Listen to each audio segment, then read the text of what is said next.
Jadi sering kejadian di seluruh dunia ya bahwa insiden terjadi di sebuah tenaga kesehatan, di dunia kesehatan itu 80% insidennya bisa kita rubah, kita bisa cegah gitu ya. Nah, ini salah satunya hasil surveinya, dan perawat 1 dari 10 perawat yang tidak aman merupakan salah satu dari 10 penyebab utama kematian dan kecacatan di dunia. Jadi ada juga kasus perawatan yang sampai menyebabkan insiden kematian dan kecacatan gitu ya. Nah, ini 4 dari 10 pasien mendapatkan insiden membahayakan dalam pelayanan primer dan rawat jalan. Nah, ini bukti loh ya bahwa di dunia kesehatan, di pelayanan kesehatan bisa terjadi insiden. Kemudian ini 134 juta pasien di negara belum berkembang dan berkembang mendapatkan bahaya akibat perawatan yang tidak aman. Jadi, dari kita melihat kasus ini, menurut Ade, rumah sakit atau pelayanan kesehatan itu tempat yang aman, bukan, Dek? Dibandingin dengan kita naik pesawat, amanan mana, Dek? Aman di rumah sakit atau aman naik pesawat nih, Dek? Boleh ya sambil interaktif, enggak? Ada yang bisa menjawab? Amanan naik pesawat atau Boleh, amanan acungkan tangan siapa? Ada yang bisa menjawab? Lebih aman di mana, Dek, kira-kira? Boleh pendapatnya, salah juga nggak apa-apa. Gimana menurut pendapat Adik? Aman di mana? Di rumah sakit atau di puskesmas atau di penerbangan kita? Misalkan naik pesawat, aman di mana?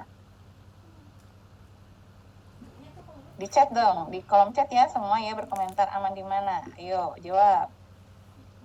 Biar interaktif ya. Ayo, boleh. Jawab dulu. Aman di pesawat gitu. Ayo, ada yang jawab dulu? Belum ada yang jawab nih. Izin menjawab, Ibu. Boleh, boleh. Gimana menurut Teh? Siapa ini? Izin Ibu, saya Seni, Ibu. Oke, gimana Teh Seni menurut Teh Seni? Kalau menurut saya itu lebih amannya di pesawat, Ibu, daripada di rumah sakit. Karena kalau di rumah sakit itu resiko terbunuhnya itu kayak lebih tinggi gitu loh, Bu, dari misalkan infeksi dan segala macam gitu, Bu. Jadi aman di mana? Di pesawat. Aman di pesawat. Oke, ada yang sama di pesawat? Ada yang sama nggak? Yuk, pada ketik di chat deh. Jadi biar saya tahu nih mana yang berpendapat sama dengan Teh Seni ini. Yuk, yang lain ada 62 berpendapat. Baru Kirantika, Wulandari, aman di pesawat Bu. Ayo yang lainnya. Yang lainnya gimana? Pada disebutkan aman di pesawat ya. Jadi, oke, baik, aman di pesawat. Oke, kita lanjut ke materinya.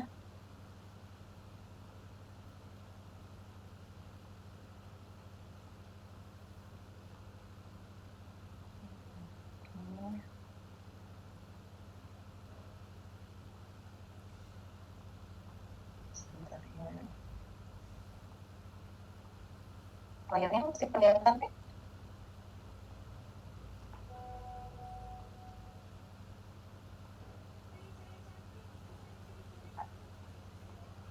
Oke, kelihatan ya.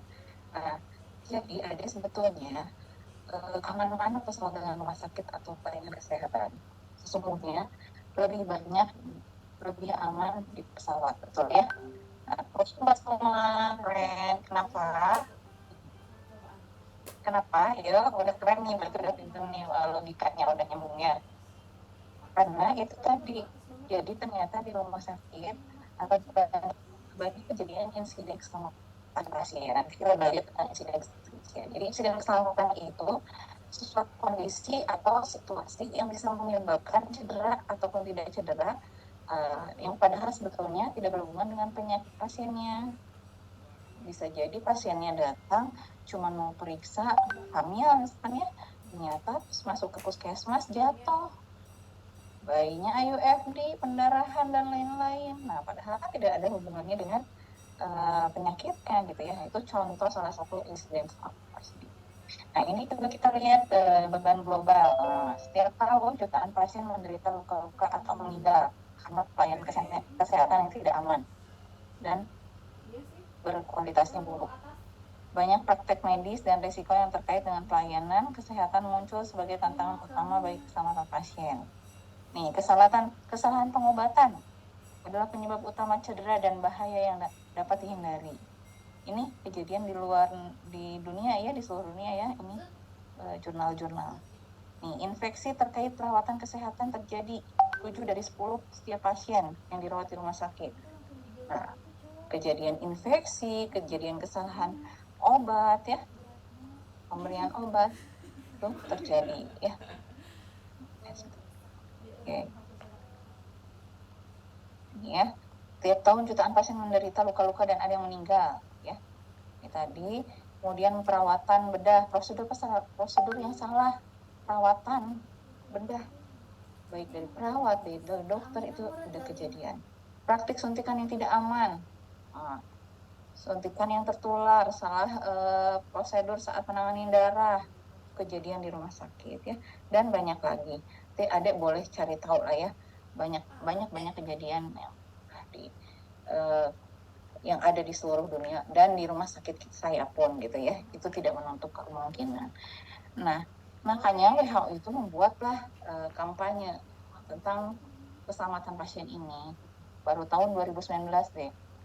Jadi dibuatlah kampanye di Patient Safety gitu ya, World Patient Safety Day gitu ya, supaya semua tenaga kesehatan gitu care gitu ya, mau tenaga kesehatan, mau pemangku kebijakan, mau pasien sendiri harusnya care terhadap patient safety ini. Makanya dibuatlah mulai baru tahun 2019 ini ada. Kemudian dibuatlah hari patient safety tanggal 17 September kita rayakan.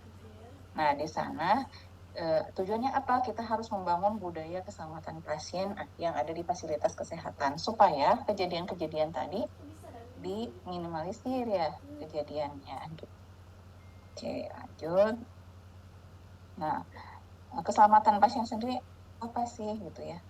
Menurut WHO, tidak adanya bahaya yang mengancam kepada pasien selama proses pelayanan kesehatan gitu ya. Nah, ini menurut Permenkes nomor 11 tahun 2017, keselamatan pasien yaitu suatu sistem yang membuat asuhan pasien yang lebih aman, ya, biar pasien tuh aman gitu ya, meliputi asesmen risiko. Kita mulai dari asesmen risikonya, kemudian identifikasi risiko yang ada, kemudian kita kelola risiko pasiennya, dan adanya pelaporan, analisis insiden, dan adanya kemampuan belajar dari insiden dan tindak lanjutnya, serta implementasi solusi dan meminimalkan timbulnya risiko dan mencegah terjadinya cedera yang disebabkan oleh kesalahan akibat melaksanakan suatu tindakan atau tidak mengambil tindakan yang seharusnya diambil gitu. Jadi akhirnya dibuatlah sistem gitu ya supaya tadi tidak terjadi.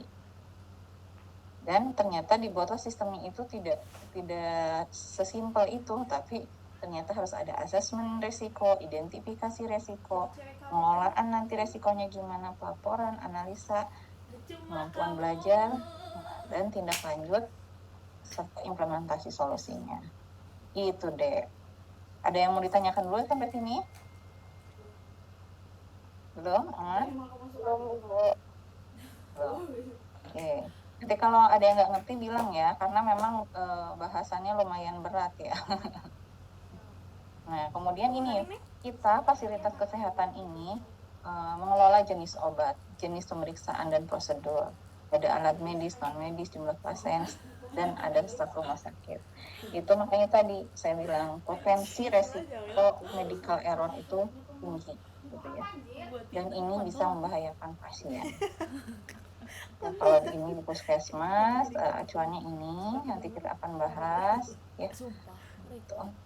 mulai dari standar keselamatan pasien, 7 langkah keselamatan pasien, dan sasaran keselamatan pasien. Nah, tadi Permenkes yang tadi membahas tentang keselamatan pasien safety tadi ya, akhirnya dibangunlah sebuah sistem. Pasien safety itu sistem ya dalam suatu fasilitas kesehatan. Dimanapun fasilitas kesehatan maupun itu klinik sekalipun lebih bagus kalau ada dilaksanakan pasien safety ini gitu ya.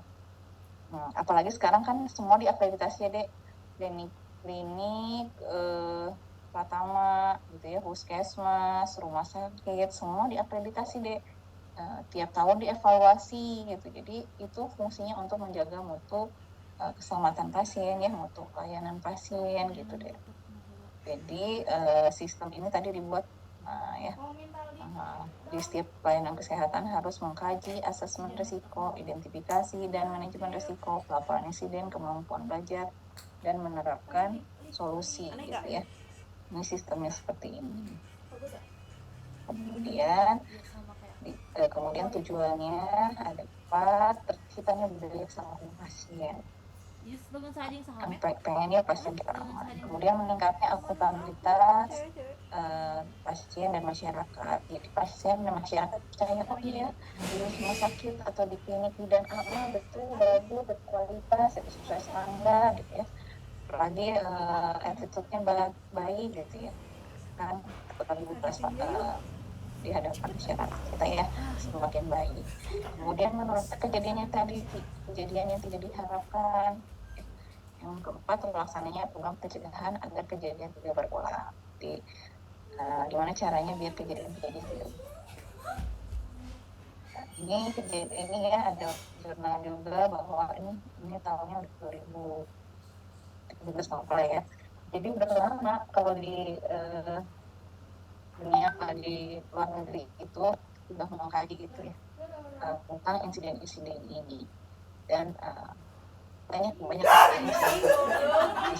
kasusnya masalah distraksi sampai 27 kasus, 110 kasus, pemberdayaan pasien terkenal di tubuh, 4 kasus kesalahan identifikasi pasien. Nah, ini dan hati-hati.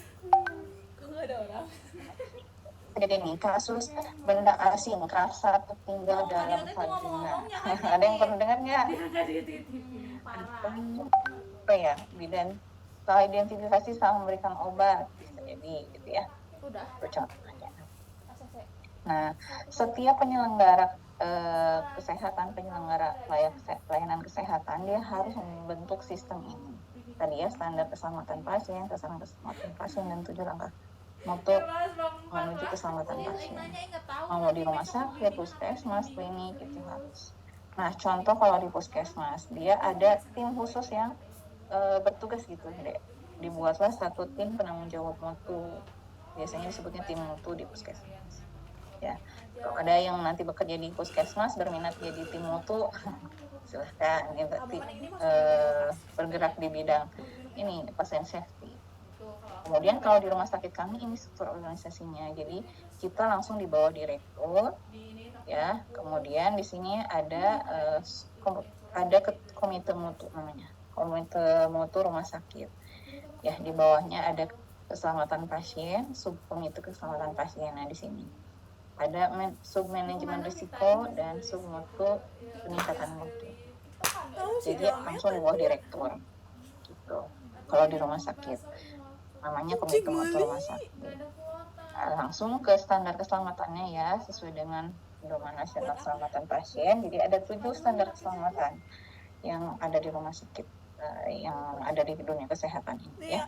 Pertama, hak pasien, kedua, mendidik pasien dan keluarga, ketiga, keselamatan pasien dan kesilmuan pelayanan, keempat, penggunaan metode-metode peningkatan kinerja untuk melakukan evaluasi program dan peningkatan keselamatan pasien, kelima, peran kepemimpinan dalam meningkatkan keselamatan pasien, keenam, pendidik staf tentang keselamatan pasien, ketujuh, komunikasi merupakan kunci bagi staf untuk mencapai keselamatan pasien.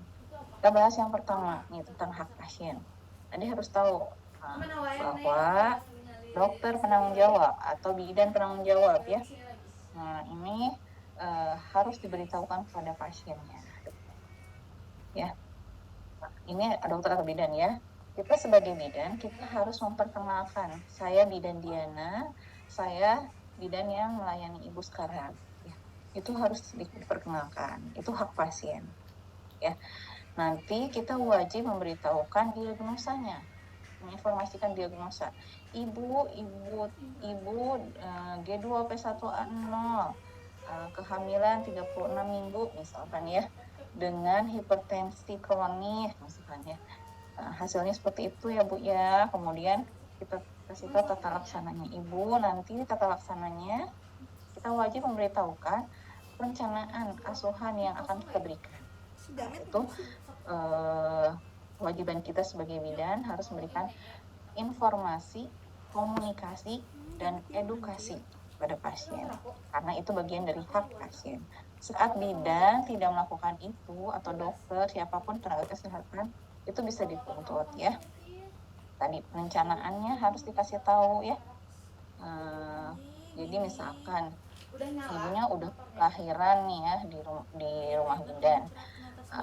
Nah, udah lahiran teh ngapain aja bidannya, asuhannya apa aja. Nah, itu harus diberitahu, Bu, setelah lahiran ini ibu jangan lupa ya, pertama ibu miring kiri miring kanan ya, setelah itu boleh cobain duduk sejam kemudian, 2 jam kemudian boleh cobain berjalan. Kemudian ibu jangan lupa BAK ya ke air, kita monitoring gitu ya, BAK-nya seperti apa. Ibu nanti kita ajarkan menyusuinya bayinya gitu ya, terus kita berikan obat, dan jangan lupa ibu istirahat gitu ya.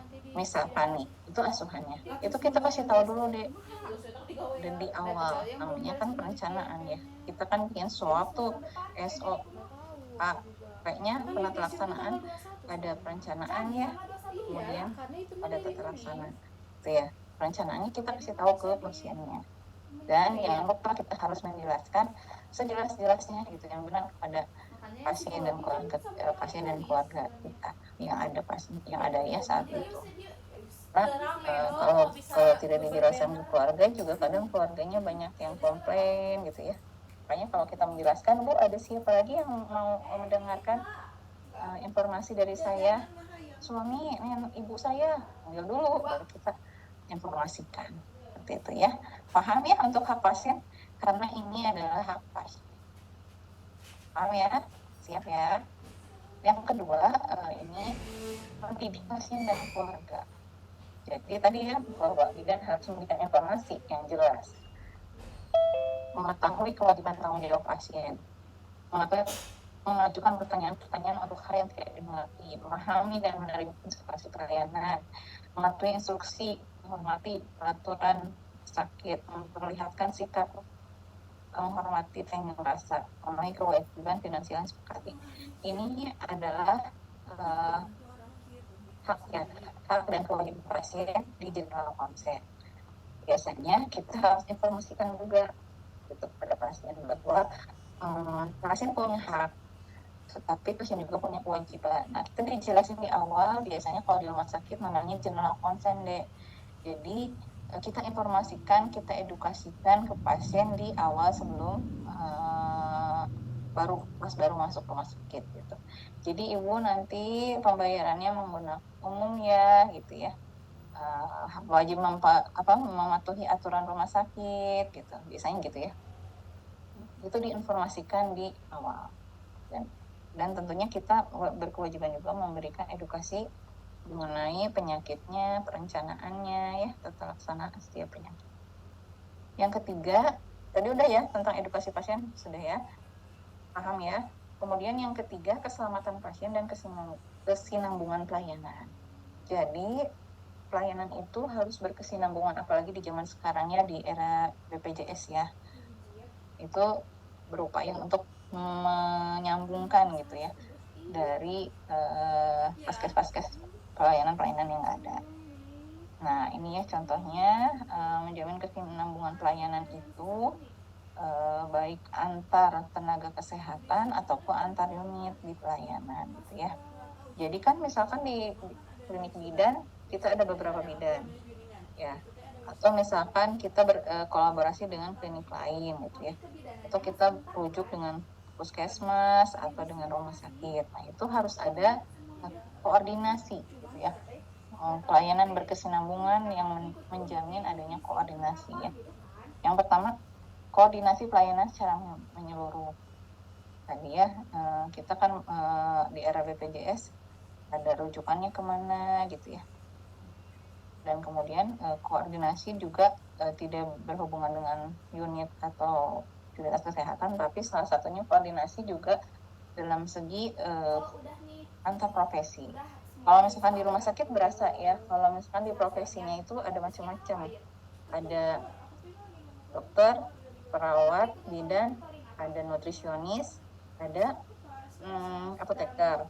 Nah, itu semua mereka tuh wajib memberi asuhan kepada pasien. Nah, kita tuh harus ada kolaborasi dengan mereka, saling koordinasi gitu tentang pasien-pasien yang kita asuh gitu ya. Jadi ada asuhan kolaborasi kalau di rumah sakit gitu. Mungkin di puskesmas juga sama ya, terkait kolaborasi antara profesi lain gitu, dokter, perawat, gitu, apoteker.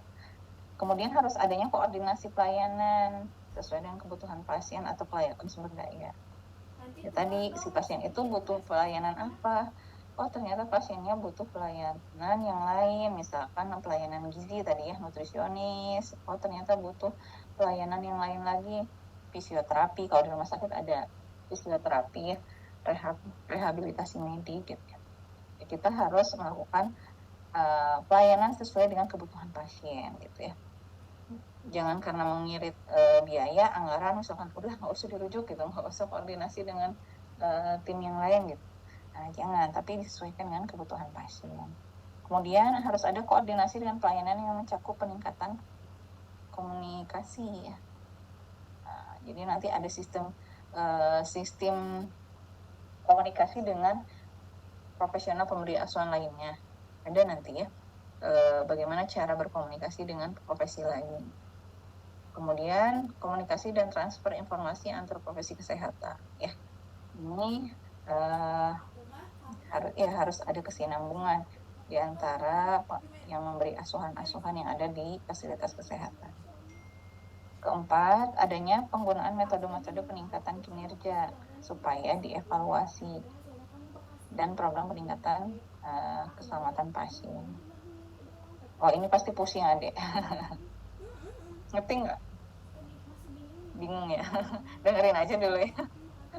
Ya, jadi ya pelayanan kesehatan itu harus punya metode gitu untuk meningkatkan mutunya gitu kan. Gimana caranya klinik ini naik omsetnya, gimana caranya klinik ini terkenal gitu kan. Nah, itu harus ada evaluasi dan yang inovasi yang harus kita lakukan. Nah, ini dibuat setiap paskes bikin desain gitu, kalau desain kan sudah ada gitu ya, berinovasi gitu, pertama keselamatan pasien ini gitu. Inovasi kan bisa lewat apapun gitu ya, mau inovasinya apa mantap. Kemudian zaman sekarang ini berbasis data apapun gitu ya. Jadi untuk menilai suatu fasilitas kesehatan itu kan harus berbasis data gitu. Benar nggak sih, misalkan rumah sakit ini puasan pasiennya bagus gitu. Nah, itu harus ada datanya. Makanya di rumah sakit itu rapot utama sebuah rumah sakit itu tadi kepuasan pasien. Ya, sama puskesmas juga. Kepuasan puskesmas, kepuasan masyarakatnya. Jadi setiap bulan kita survei kepuasan pasien deh gitu. Nah, itu data jadi semua rumah sakit punya data itu, karena nanti Kemenkes menilai rumah sakit yang bagus belum masuk mana aja gitu. Jadi dinilai kepuasan masyarakatnya harus di atas 80, 85 gitu. Jadi dicek, boleh dicek web, dicek sama adik di link rumah sakit manapun ada cek, ada nggak nilai kepuasan pasiennya, pasti ada. Nah, itu karena itu jadi rapot utama rumah sakit ya. Jadi semua harus berbasis data. Sama halnya dengan melihat bidan nih, nanti kan ada jadi bidan nih, nah jadi bidan profesional nih. Bener nggak sih bidan Diana tuh bagus gitu kinerjanya? Nah itu harus berbasis data. Nanti dibuatlah indikator-indikator yang bisa menilai, menggambarkan pekerjaan yang bidan itu lakukan, itu dinilai gitu deh. Gitu. Terus nih data yang dikumpulkan di sebuah fasilitas kesehatan banyak nih. Ada pelaporan insiden, akreditasi rumah sakit, manajemen risiko, keuangan, ya, kemudian utilitas pemeliharaan di sebuah layanan ya, semua mutu pelayanan. Nah kemudian pada pelaporan ini reaktif terhadap KTD. KTD itu kejadian tidak diharapkan dan proaktif terhadap proses risiko. Ya, risiko tinggi. Nanti ada RCE dan FMIH. Jadi kalau tadi ada insiden tadi, kalau insiden ditemukan reaktif kita tolong gitu ya kejadiannya. Nah, setelah kita tolong, kita laporkan dan kita lakukan investigasi dan pelajaran. Dan harus proaktif. Proaktif itu kalau kita melihat risiko, kita catat. Misalkan di sebuah klinik bidan beresiko terjadinya misalkan pasien jatuh di toilet misalkan ya, itu kan risiko ya, belum terjadi. Nah kemudian kita harus proaktif gimana nih caranya biar tidak terjadi pasien jatuh di toilet di paskes kita gitu. Itu proaktif namanya. Kemudian di rumah sakit juga metode yang lainnya menggunakan manajemen data terintegritas. Sekarang lebih itu ya dunia udah menggunakan SIM RS gitu ya, dunia IT gitu ya. Jadi menggunakan aplikasi, data-data memasukkannya lewat aplikasi ya. Sama rekam medis di rumah sakit juga ya. Itu menggunakan aplikasi sistem informasi manajemen rumah sakit. Ya, jadi sudah online gitu ya sekarang. Udah nggak manual. Yang manualnya mulai dikurangi. Itu juga bisa menjadi metode untuk kita mengevaluasi dan melihat perbaikan. Yang kelima itu ada peran kepemimpinan. Peran kepemimpinan dalam meningkatkan keselamatan pasien. Jadi ya tugasnya seorang direktur, tugasnya kepala puskesmas nanti ya. Ada yang mau jadi owner klinik bidan. Nah, itu tugasnya seorang pemimpin, perannya seorang pemimpin yang akan meningkatkan keselamatan pasien gitu ya. Nah, jadi tugasnya pemimpin ini mengelola tim gitu ya, mengelola program keselamatan pasien. Jadi keselamatan pasien ini bukan program tim mutu saja gitu. Jadi suka beranggapan nih bahwa program keselamatan pasien itu mah tanggung jawab komite mutu aja. Jadi tanggung jawab tugas tertentu gitu ya. Padahal bukan. Misalkan, dan saya mah bukan tim komite mutu, dan saya mah bukan tim mutu, biarin aja gitu, cuek aja gitu. Kan. Padahal si program keselamatan pasien ini, KP itu keselamatan pasien. Nah, program keselamatan pasien ini adalah program seluruh karyawan rumah sakit, di mana membangun keselamatan pasien di tempat masing-masing gitu, di fasilitas kesehatan sendiri gitu. Yang menjadi leader, pemimpinnya gitu. Tim ya, ada tim nantinya. Kemudian programnya harus proaktif tadi mengidentifikasi resiko yang ada di layanannya. Misalkan di rumah sakit kan banyak resikonya. Ini resiko misalkan tercemarnya air untuk pasien. Atau resiko pasien tertular penyakit TB. Resiko itu bisa dilihat dari segi bangunan, pelayanan, administrasi gitu ya. Resiko tertukarnya status pasien bisa. Resiko terjadinya kesalahan pemberian obat itu risiko. Kemudian tugas pemimpin tersedianya mekanisme kerja. Mekanisme kerja unit profesi gitu ya. Kemudian tersedianya prosedur tanggap terhadap insiden ya. Sebenarnya ya mungkin itu. Bagaimana memotivasi bawahannya untuk semangat gitu cepat tanggap kalau ada insiden yang terjadi. Kemudian tersedianya mekanisme pelaporan insiden internal dan eksternal di rumah sakit. Kemudian tersedianya mekanisme dalam penanganan berbagai jenis insiden.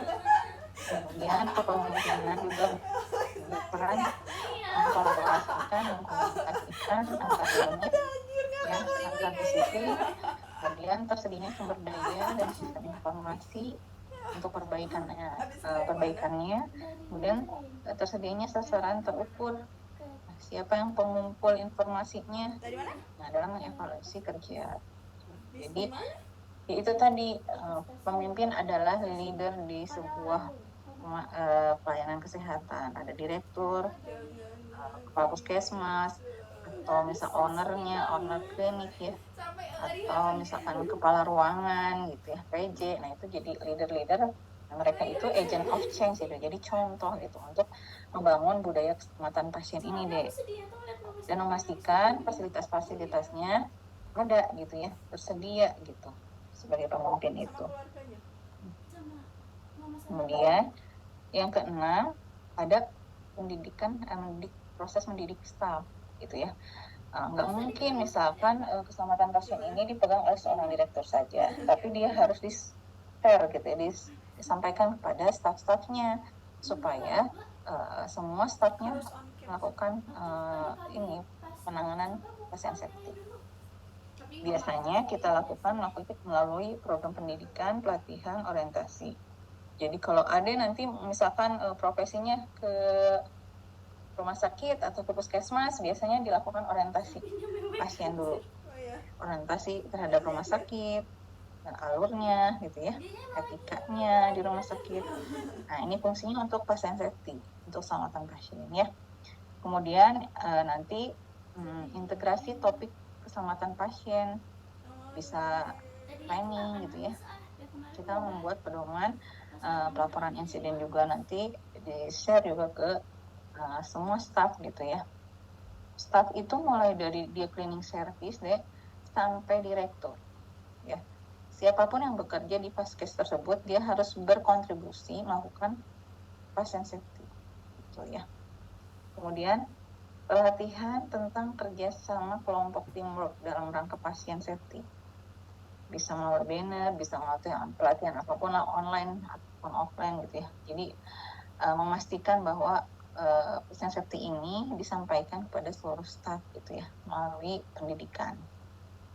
Yang terakhir, ini harus ada kesalahan keselamatan pasien ini harus ada komunikasi ya, yang menjadi kunci gitu ya, dimana nanti hubungannya penyediaan anggaran gitu ya untuk rencana-rencana proses pasien safety ini, adanya media atau tersedianya mekanisme identifikasi salah, kendala komunikasi gitu ya.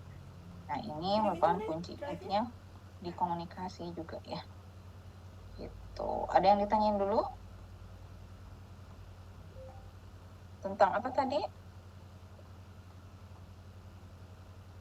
Masih on? Ada yang bingung? Masih bingung? Pasti bingung ya? Nah ini barang baru. Barang baru. Belum. Ini masih pemanasan deh. Nanti bingungnya tambah banyak. Kalau bingung berarti ini nyimak. Itu ya. Ada yang mau mengungkapkan dulu tentang pasien safety ini setelah sedikit dijelaskan tentang pasien safety? Ada yang mau berkomentar dulu? Ada? Tapi sekilas sudah paham ya, maksudnya sudah sedikit tergambarkan lah gitu ya. Minimal tergambarkan bahwa di dunia kesehatan itu tidak aman seperti yang kita bayangkan. Banyak kasus-kasus insiden keselamatan pasien yang terjadi gitu. Nah, gimana caranya? Nah, itu tidak terjadi, dibuatlah program keselamatan pasien safety gitu ya. Yang tadi itu baru standar keselamatan pasien. Jadi tadi ada 7 ya. 7 tadi itu komponen yang harus ada di standar keselamatan pasien supaya programnya berjalan. gitu ya. Paham ya? Sekilas paham lah ya. Oke, kita lanjut. Selanjutnya kita harus paham tentang sasaran keselamatan pasien deh. Cheer. Ada yang tahu sasaran keselamatan pasien?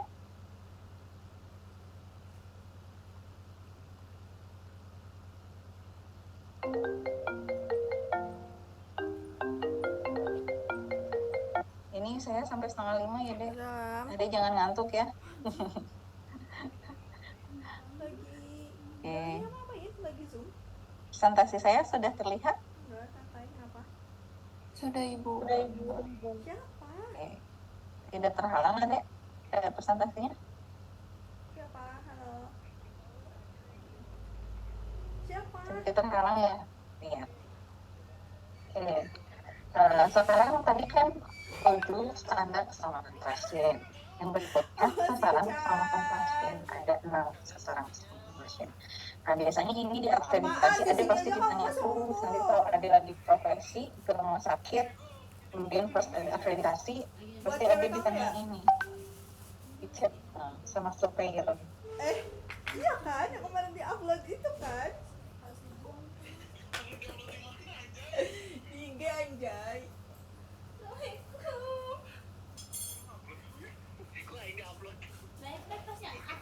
Jadi tentang sasaran keselamatan pasiennya kita lihat yang pertama ada 6 sasaran keselamatan pasien. Aku pindah lagi kan kosannya nggak ada yang kemarin. Oke, ada 6 sasaran keselamatan pasien. Pindah lagi di Gang Dor.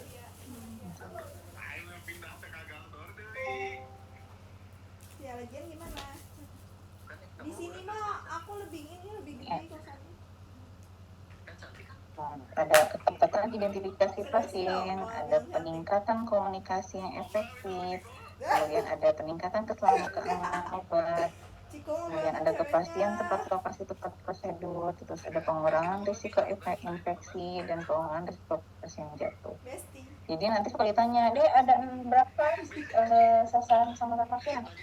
Nah, apa aja? Kecepatan identifikasi pasien, peningkatan komunikasi yang efektif, kemudian keamanan obat yang perlu diwaspadai, kecepatan lokasi tepat prosedur tepat pasien operasi, dan pengurangan risiko infeksi terkait pelayanan kesehatan dan pengurangan risiko pasien jatuh. Nah, yang pertama ini ketepatan identifikasi pasien. Jadi adik nanti di pelayanan kesehatan praktek di rumah sakit atau praktek di klinik gitu ya, harus mengembangkan suatu pendekatan untuk memperbaiki peningkatan ketelitian identifikasi pasien. Jadi diidentifikasi dulu benar nggak pasiennya, gitu ya. Emang lagi libur ya? Ini kebijakannya. Jadi identifikasi pasien harus mengikuti pasien kemanapun. Biasanya pasien di rumah sakit dipasang gelang yang mudah dan yang tidak mudah hilang gitu ya. Kalau di rumah sakit ada gelang ya. Itu dalam rangka proses identifikasi pasien hubungannya nanti gitu ya. Jangan sampai kita melakukan tindakan salah pasien deh. Ini banyak kejadian di rumah sakit, di vaskes gitu ya. Banyak kejadian. Nah, identifikasi pasien ini menggunakan 2 identitas minimal nama lengkap, tanggal lahir, atau nomor rekaman atau nomor KTP. Namanya sesuai dengan KTP. Ya, jadi kita harus cek nama, tanggal lahir, atau nomor rekaman di sana. Dilarang identifikasi dengan nomor kamar pasien deh. Misalkan nih bidan, teh pasien atas nama Ibu Nina di mana? Itu di kamar 7, B7, kamar 7 B7. Terus ada datang ke bednya, langsung aja kasihin obat atau langsung aja ada infus atau langsung ada berikan tindakan gitu. Nah, udah tidak boleh seperti itu ya. Jadi harus lakukan identifikasi pasien dulu.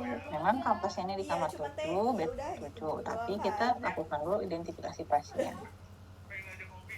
ya sebelum kita melakukan yang lain. Nah, biasanya pasien kalau rawat inap itu dipasangin gelang, nggak ada gelang identitas dan ada gelang penandaan deh. Nah, kalau gelang identitas ini ada pink warnanya. Pink untuk perempuan, ya. Kalau pasien dirawat dikasih gelang pink. Kemudian yang laki-laki biru. Nah, yang lainnya ada gelang yang lainnya deh. Banyak gelangnya nih deh. Biasanya pasien ada yang pasien bisa sampai pasang 3 gelang kalau perawatan. Jadi ada yang pasiennya pakai gelang merah, berarti dia punya alergi deh. Biasanya kita asesmen dulu ya, kaji sebelum masuk. Ibu punya alergi makanan tidak? Oh iya Bu, saya alergi makan udang. Oh, berarti kan nanti kita tandai berarti dia nggak boleh dikasih dietnya yang berubah. Oh saya alergi dengan antibiotik apa gitu ya. Oh berarti nanti antibiotiknya yang boleh itu. Tapi kita pasang gelangnya gitu, merah. Kemudian ada gelang lagi, gelang kuning. Pasien risiko jatuh.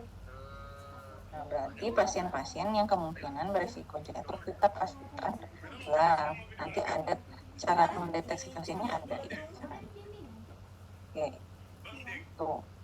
Dia ada gelang ungu. Gelang ungu itu gelang do not resuscitation. Jadi kalau pasien udah kondisinya udah kurang bagus gitu ya. Terus nggak mau masuk ICU, perawatan seadanya, nggak usah diresusitasi dan lain-lain, itu disebutnya dia do not resuscitation. Jadi keluarganya udah nggak mau perawatan seadanya. Nah itu kita kasih gelang. Jadi nanti kalau ada henti napas, henti jantung, udah kita nggak lakukan lain-lain selain obatan aja. Kalau di FJPD, di kompresi jantung paru, enggak. Ya. Tapi aku tahu kamu deketin udah perawatan seadanya. Gelang-gelangnya ya, ingat deh, ada gelang apa aja? Ya, komen, ada gelang apa aja? Izin ibu, Ya boleh. ada gelang warna biru untuk laki-laki, pink untuk perempuan, terus merah tuh kalau alergi. Sudah rapi terlampir juga bimbingan. Salah satunya itu ya, ada lagi ya, merah, kuning, ungu ya. Kemudian tadi pink dan biru ya. Nah ini SOP-nya deh. SOP-nya, jadi ketika kita ke pasien itu kita lakukan identifikasi pasien. Jadi orang pertama itu secara verbal tanya nama ya dan tanggal lahir.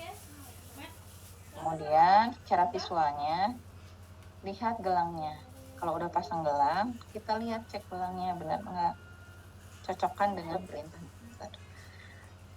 Kemudian kalau pertemuan berikutnya bisa dilihat gelangnya aja. Gitu ya. Jadi biasanya kita tuh ke pasien SOP-nya gini deh, sebutkan nama, profesi apa, terus mau ngapain, tujuannya apa, lalu identifikasi pasien. Jadi misalkan nih saya bidan ya, pagi ibu saya dengan bidan Diana, saya yang melakukan perawatan di ruang nifas ini. Izin saya hari ini akan memberikan obat paracetamol ya Bu. Tujuannya untuk mencegah nyeri pada ibu ya Bu ya. Boleh ibu sebutkan nama dan tanggal lahirnya? Nah, jadi kita nanya, boleh ibu sebutkan nama dan tanggal lahirnya? Kemudian kita lihat gelangnya, oh sama nggak? Sama nggak dengan obatnya? Dicocokin. Kalau udah sama, baru kita lakukan tindakan. Gitu deh, baru kita kasihkan obat. Paham ya dia? Paham ya? Kalau dirawat jalan, sama deh. Sebutkan nama, tanggal lahir, cocokkan dengan nomor rekam medisnya atau kartu identitasnya, kartu pasiennya. Gitu. Biasanya nyebutin nama dan alamat ya kalau dirawat. Kalau jalan itu plus alamat. Gitu. Jadi jangan asal main panggil aja. Di rumah sakit pernah deh salah surat, salah orang. Kalau pemberian obat. Ada ya, jadi hati-hati. Jadi identifikasi pasien ini sangat penting supaya tidak terjadi kesalahan obat dan tadi. Oke. Nah ini, nah nanti berarti pasien baru tuh ada SOP pemasangan gelang. Nah, SOP pemasangan gelangnya gini biasanya, jelaskan manfaat gelangnya. Ibu, gelang ini untuk kita konfirmasi nama pasien supaya tidak tertukar ya Bu, gitu ya.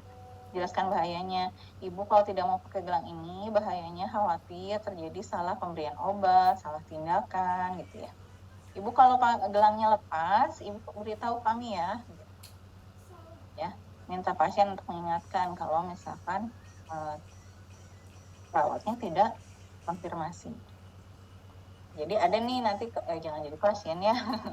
Kalau nanti ada ke rumah sakit gitu, nah, lihat perawatnya, lakukan identifikasi pasien nggak, lihat dokternya gitu. Ya, kalau melakukan identifikasi pasien berarti itu sudah membangun budaya keselamatan pasien.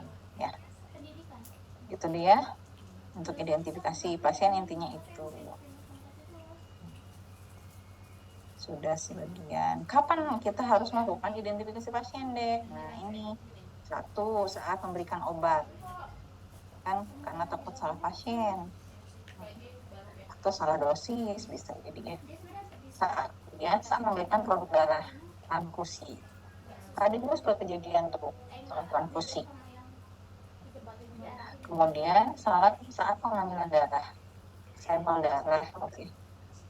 Kemudian yang berikutnya sebelum memberikan pengobatan, sebelum memberikan tindakan, dan sebelum tindakan-tindakan ini semua. Ya. Radioterapi, memberikan cairan infus, hemodialisis, pengambilan darah, tetes jantung, dan lainnya. Termasuk kalau kita bidan ya, kalau di rumah sakit nih, pasiennya kan banyak gitu. Ya, saat mau pemeriksaan DJJ, saat mau pemeriksaan dalam, pemeriksaan apalagi gitu ya, kita lakukan identifikasi pasien.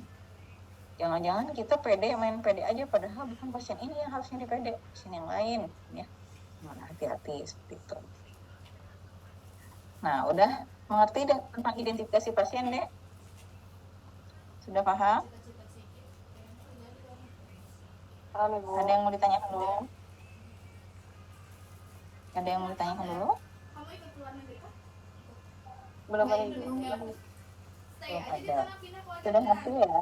Ada yang mencoba salah satu Bu bidan misalkan, siapa nih yang mau coba cobain identifikasi pasien, mau tindakan pemasangan infus misalkan ya, gimana komunikasinya dengan pasiennya?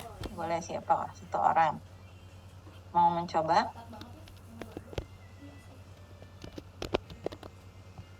Siapa? Boleh mencoba belajar?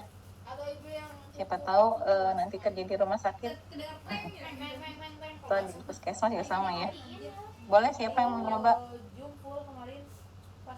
Interaktif aja ya, boleh nanya di tengah-tengah juga. Boleh Bu bidan siapa nih? Bu bidan Safia. Bener ya Safia? Safia. Boleh Bu bidan Safia mencoba untuk komunikasi dengan pasien, sebutkan nama, sebutkan salam, nama, tindakan yang akan dilakukan, manfaat tindakan, kemudian identifikasi pasien. Boleh cobain Teh? Izin Ibu. Izin Ibu, mohon maaf sebelumnya off cam karena sinyalnya sedang jelek Ibu. Boleh. Itu bersama burungnya ya. Iya Ibu, mohon maaf. Iya nggak apa-apa. Ya boleh Dek Safia ya, boleh. Memberikan contoh ya. Iya Coba. Ibu. Misalkan saya pasiennya, boleh Teh Safia. Baik, selamat sore Ibu, saya Bidan Safia. Boleh sebutkan nama Ibu dan tanggal lahir, lalu saya sambil mengecek gelangnya. Lalu sudah itu Ibu, sekarang saya mau mengganti cairan infus ya buat Ibu, karena udah dilihat ternyata cairan infusnya udah sedikit lagi. Mungkin apakah seperti itu Ibu? Boleh ya. intinya semua harus tersampaikan ya. Ya betul, tadi udah salam, nama, paling nanti saya perawat di sini, misalkannya, kemudian tadi udah disebutin ya, tindakannya mau apa, tujuannya apa, lalu kita lakukan identifikasi ya. Boleh Ibu sebutkan nama dan tanggal lahir, seperti itu ya.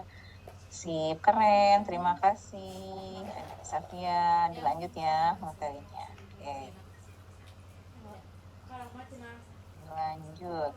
Nah, kemudian yang berikutnya sasaran keselamatan pasien ya.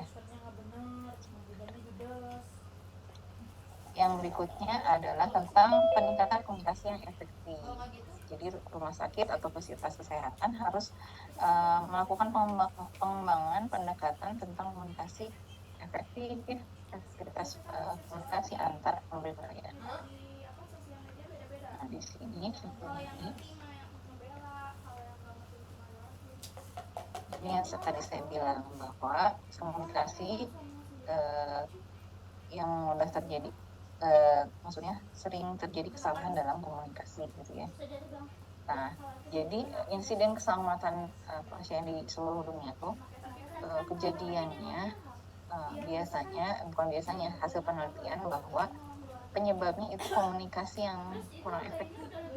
Kebanyakan insiden-insiden yang terjadi itu karena kurang efektif. Nah, itu ya.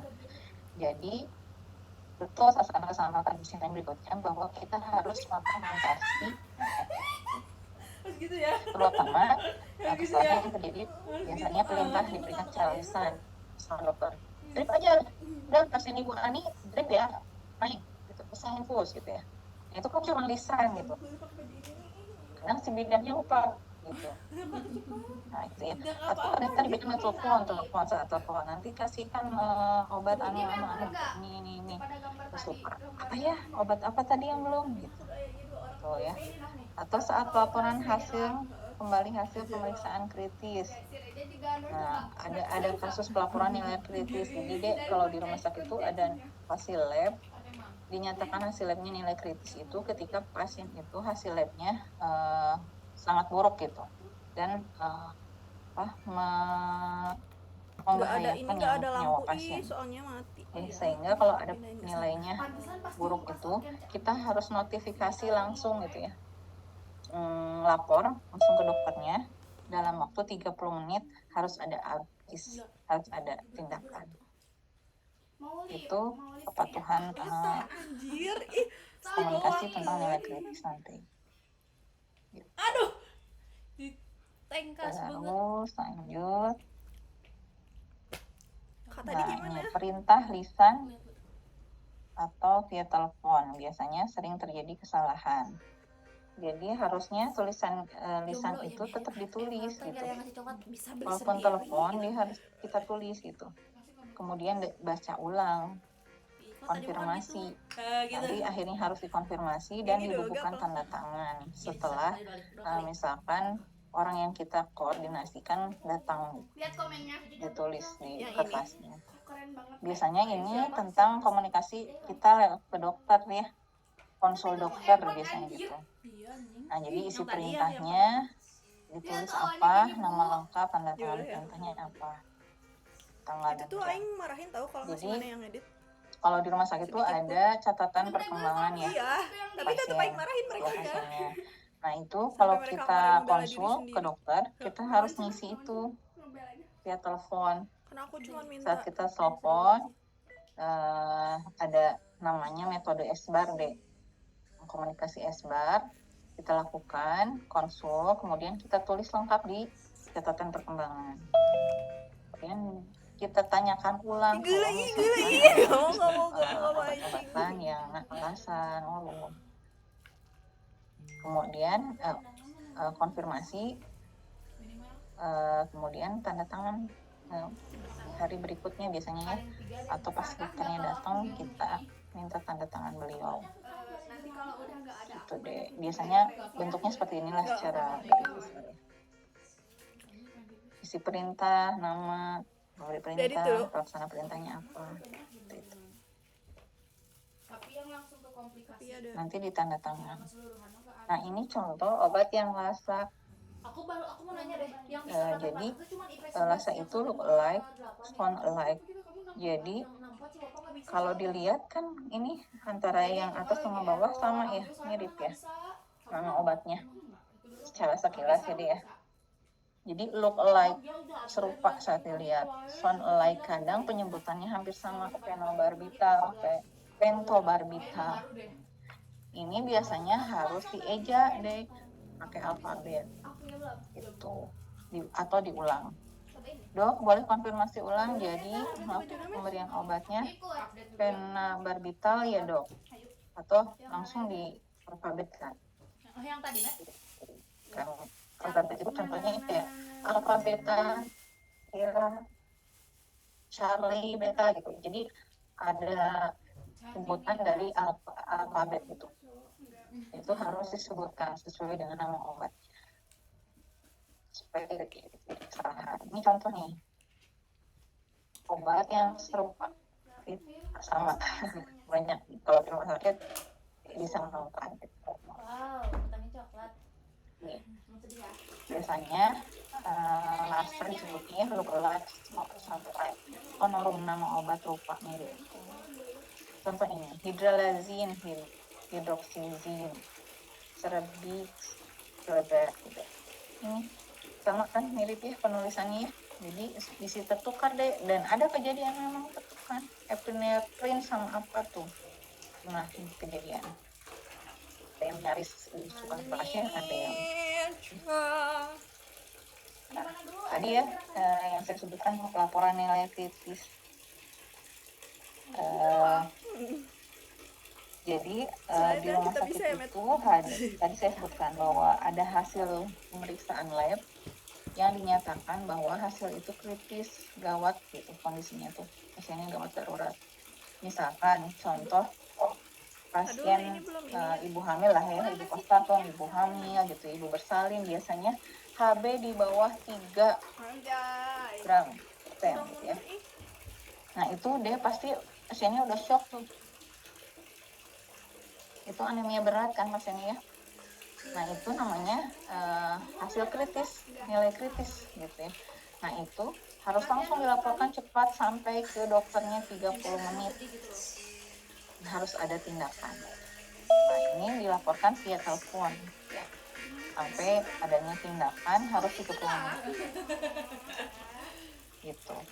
Itu ya intinya kalau pelaporan nilai kritis ini harus ada informasi langsung sampai dari hasil lab keluar sampai dokter memberikan penanganan advis gitu biasanya. Itu harus 30 menit. Itu via telepon dan ditulis di catatan perkembangan. Gitu deh. Nah, ini untuk pasien safety. Jadi pasien-pasien tadi yang gawat darurat tuh didulukan deh penanganannya. Jadi lab juga akhirnya cepat-cepat kan ngasih informasi gitu bahwa pasien ini nilainya jelek gitu. Sehingga tata laksana pada pasien itu tidak terlambat.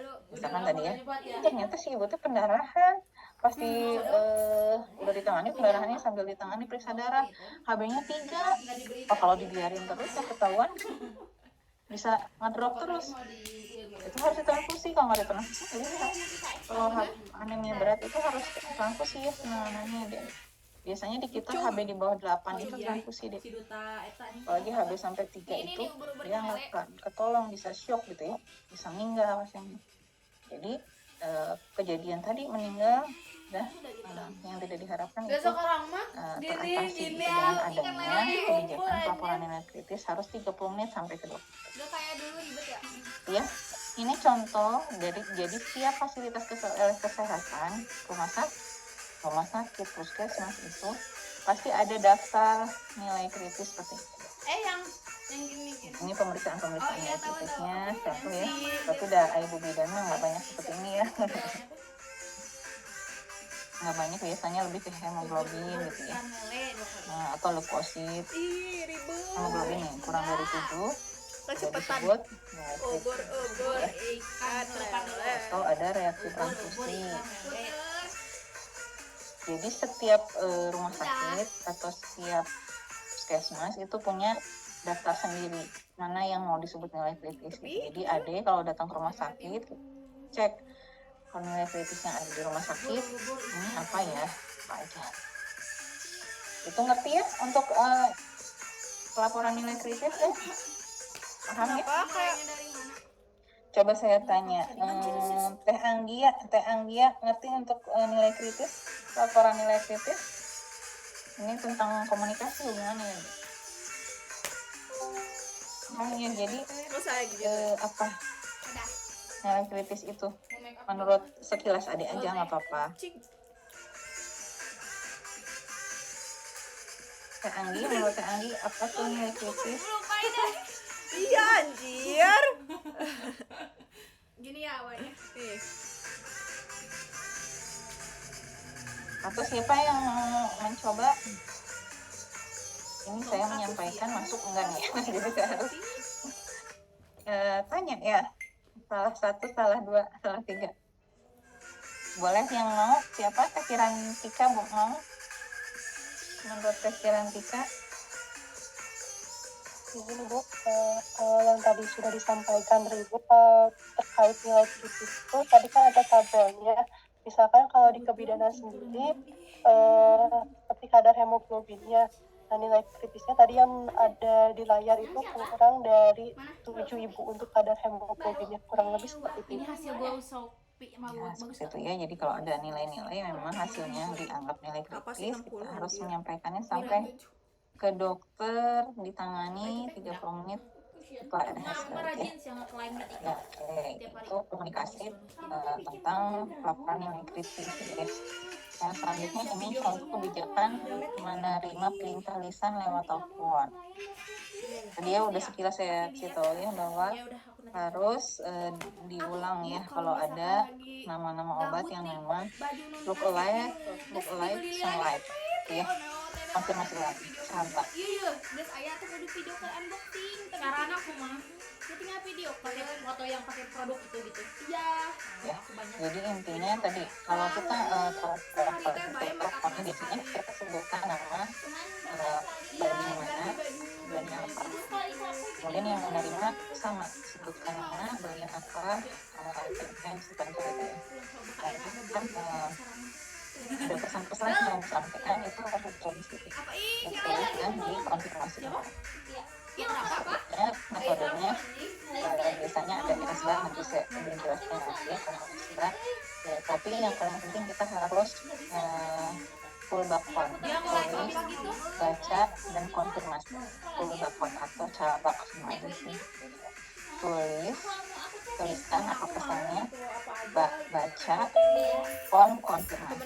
Full bakon. Ya. Ada juga sih nanti istilah yang lain cabak. Ya. Tapi intinya Bisa lah, harus yang bening. kalau kita untuk wajib tulis, baca ulang, konfirmasi ulang, dan tulis namanya jam berapa itu harus biasa.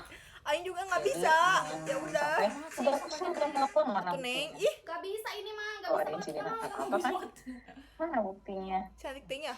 Bisa aja kan pura-pura jadi hibur. Aku mah belas orang ngejeblak Ya, di hukumnya yang met. penting untuk membangun Udah nggak usah budaya pakai belas, nggak usah pakai komunikasi yang aman buat Itu semua. mana tuh jauh. yang ini. Yang berikutnya ada sasaran yang ketiga, yaitu peningkatan keamanan obat yang perlu diwaspadai. High alert ya. Jadi banyak obat-obat yang memang membahayakan buat pasien-pasien kita. Aku lihat ini dari sini. Ini. Ini Lihat Bu, juga orang Korea. jadi rumah sakit atau vaskes itu Ini juga harus aku nggak cuma yang memperbaiki keamanan obat-obat yang perlu diwaspadai. Membangun sistem supaya obat-obat ini tidak salah pemberiannya. Gitu ya. Kayak gini. Obat ini Ini harus juga nih ya. diwaspadai supaya tidak ada kok nggak kejadian nyambung tidak nih? diharapkan Nih, dengerin dulu. atau kejadian sampai sentinel itu sampai kematian atau cedera berat.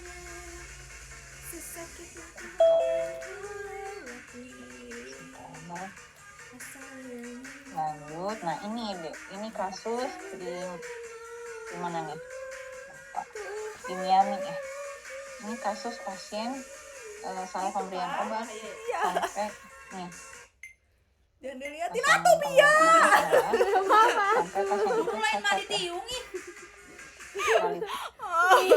Udah aku Jadi sampai cedera pada pasiennya. Udah lama gak live cederanya sampai memanjang. Pengen Nah, touch up hati-hati dulu. gitu ya. Ya ayo. Jadi ada kejadiannya, Pengen di touch banyak up dulu. kejadiannya, dan di rumah sakit pun ada medication, namanya medication error. Jadi lebih ke pemberian obat, pemberian cairan yang salah gitu ya. Bisa jadi di klinik juga kalau yang ada infus, ada obat gitu ya. Nah, ini seperti obat yang tadi ya, yang salah pemberian pada pasien yang tadi. Obatnya ini. Kayak jamet anjing. Jarang Ini dipatah-patah juga. Iya. Jadi salah memberikan karena lihat mirip namanya. Look alike gitu ya, kelihatannya sama. Akhirnya salah pemberian. Tadi ya yang saya sebutkan ini obat-obat yang mirip sama harus hati-hati. Woi, iya Ropi, woi. Ini contoh obat-obatnya. Metronidazole, metformin. Nih, Pedas. mirip nih. Karena satu pabrik, Cantiknya. cuman beda ininya aja tulisan ya. Hati-hati. Kayak cantik Gitu. anjir. Nah, disebutnya itu akhirnya obat high alert gitu. Obat yang presentasinya tinggi dalam menyebabkan terjadinya kesalahan. Obat yang beresiko tinggi menyebab dampak yang tidak diinginkan juga. Obat-obat yang nama obat, rupa dan ucapan mirip, atau tadi look alike, sound alike, lasa. Gitu. Nah, nanti di sebuah pelayanan kesehatan, di puskesmas, di klinik, ya menurut akreditasi ini, dia harus punya list mana obat-obat, daftar obat yang memang termasuk obat high alert. Nah, jadi tiap fasilitas kesehatan pasti ada list daftar obat high alert. Gitu deh. Nah, ini contoh obatnya, kategori obatnya. Bisi mau besok ikut aku ayo. Contoh high alert juga. Biasanya kita mah dextrose gitu ya. Ya udah sih kan itu orang lain. Epinephrine, ya, kota gawat darurat. Lidocain biasanya deh. Tuh ya. Nah, ini contoh daftar obatnya. Contoh ya. Nanti tuh rumah sakit bikin listnya seperti ini. Lidocain, insulin, heparin gitu kok. Itu memang Gitu. Nah, ya, ini sama ya pitocin, adrenalin. Nah, pitocin yang kita pakai nih oksitosin. Jangan kebalik sama adrenalin. Masuk nih. Hati. Nih. Ini high alert ya. Jam kamu emang udah berapa? 81. Tuh. Tuh. Kemudian ini elektrolit GS4 ya. Itu sama high alert juga. Biar kayak Heidi. Gimana ini tuh teh? Nah, kebijakannya gimana nih? Nah, obat yang resiko tinggi yang menyebabkan bahaya tadi ya bila dilakukan kesalahan. Jadi kebijakannya nanti dibuat nih setiap unit obat harus tersedia daftar obat high alert. Yang kedua setiap staf ini aja harus tahu tata laksana setiap obat high alert. Obat high alert tadi harus disimpan terpisah aksesnya, terbatas, diberikan label yang jelas. sama Widi. Disimpan terpisah nih, yang ketukar-tukar itu aksesnya terbatas, dan aja yang boleh ngambil. Dan di label ini high alert biasanya ditempel di obatnya. Ini begini. Kemudian instruksi tulisan obat high alert hanya boleh dalam keadaan emergency atau nama obat harus diejak. Dari 200 yang gara-gara yang ini rada EPP jadi Butuh obat apa? Oh, pitocin. Konfirmasi ulang pitocin betul dok. Apa ini tuh? Sebelum menghentikan obat high alert harus cek orang bakal nge-follow kita tapi kita teh harus nge-follow back tah. lanjutkan baru double check. Jadi kita kebijakannya ketika mau high alert ini dia harus double check sama teman. Nah, karena kita cek dulu kan lima benar, lima tepat pemberian obat. Benar pasien, benar obat, benar dosis, benar alur, benar dokumentasi. Oh, udah benar ya obatnya, itu ya. Terus ini obat pitocin ya. Kayak AGZ si Cek Elsa sama atau teman. enggak Benar ya ini obat pitocin. Mau diberi pasien ya, ceknya ke lapangan juga. Oh iya benar. Oke udah benar bagus kita ngerti itu. Udah met? Obat. Jadi ada 2 orang yang konfirmasi untuk high alert ini, obat-obat yang high alert gitu. Oh iya. Gitu ya dia supaya apa ya tadi supaya aman karena banyak kejadian itu kan banyak obat gitu. Pas aja dulu main main pokoknya banyak prosedurnya gitu. Bukan gitu, tapi emang banyak kejadian Ya, orang insiden dia gitu. malas. Iya. Caranya supaya tidak Iya, met terjadi. jelek karena kerudung akunya Ya. gelebaran. Nah, ini Bagus tadi. anjir tuh dia. Penyimpanannya apa kebijakannya? Tempel stiker tiap obatnya, stiker ya. Pisahkan tadi ya. Simpan obat secara terpisah gitu ya. Apalagi narkotik mah tidak ada lah ya kalau bidan. Tadi sebelum perawat memberikan obat high alert harus memastikan double check. Aku nggak ikut. Terus kalau dalam infusan nih ada misalkan di Dilarang nih emang. setelah infus, nah itu harus ditempel. Iya, gede tuh. Apa isi infusannya, Cik aku. nama obatnya apa, labu keberapa, Itu buat nih ke pantai tulis aja, cairan beli apa itu. sih ini, botol keberapa, ruangan mana, obat yang ditambahkan apa, oksitosin, Emang Cianjur teh naon? metergin, tanggal berapa pemberiannya, jam berapa, diberikan ke siapa, dicek oleh siapa, double check juga. Dia tempel lah di cairan infusnya. Yang pantai deket Garut juga itu tuh Supaya tidak Cianjur. terjadi Sebelum kesalahan. Garut Pantai Santolot Ini ya, contoh sebelah sananya contohnya deh. Pantai Cianjur ya. Lagi. Ini Orang kamu ngelewatin Ini Pantai kenapa Cianjur? Cianjur Selatan teh pantai ke sananya teh pantai. Enggak ya. Bisa nembus ke Australia. Cuman Iya, banyak emang. kasus-kasus pasien. Iya seberangan sama Ini Australia. Furosemi nih, dia Tapi Jepang. jauh ya, nggak akan ke Mirip. sama perahu. Sama Anak aku Vitamin K ngeliat juga maps kan kadang pas mirip di ya. sana di pantai. Kalau bidan Kamu renang tuh lurus we nyampe Australia cek aku teh. penampilannya gitu ya. Lebih dekat sana. Gitu. Nah, itu tentang high alert. Paham ya, Dek? Paham ya? Satu orang tuh gimana nih tata cara biar obatnya Lama banget aman. ke situnya. Ya emang sok nih cobain dulu ya. Jelas info, kesimpulan biar paham. Kelas B dong, kelas B. Oh iya, Bu. Bebas kelas B. Boleh. Teh Agnia boleh? Oke. Mohon kan enggak kita. Kelas A ya Agnia mah. Kelas B deh. B Amelia. Ini saya harusnya ada. Si Maya kenal wae anjir. Ada Amelia. Boleh simpulkan tentang obat high alert. Keluar dulu deh Mit kita. Cobain. Boleh. Setahunya aja.